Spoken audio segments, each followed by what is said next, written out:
I have a message for President Macron.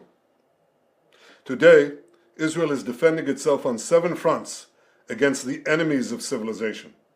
We're fighting in Gaza against Hamas, those savages who murdered, raped, beheaded, and burned our people on October 7th.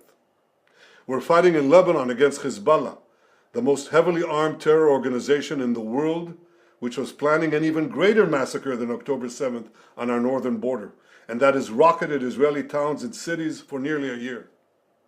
We're fighting against the Houthis in Yemen and the Shiite militias in Iraq and Syria that together have launched hundreds of drones and missile attacks against Israel. We're fighting against terrorists in Judea and Samaria who are trying to murder civilians in the heart of our cities. And we're fighting against Iran, which last week fired over 200 ballistic missiles directly at Israel, and which stands behind the 7-front war against Israel.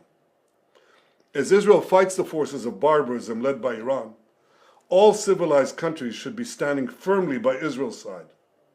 Yet President Macron and some other Western leaders are now calling for an arms embargo against Israel. Shame on them. Is Iran imposing an arms embargo on Hezbollah, on the Houthis, on Hamas, and on its other proxies? Of course not. The axis of terror stands together.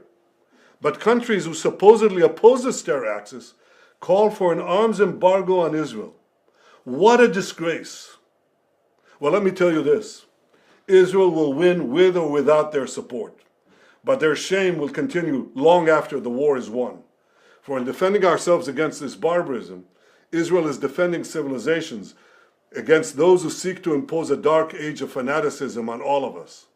Rest assured, Israel will fight until the battle is won, for our sake and for the sake of the peace and security of the entire world.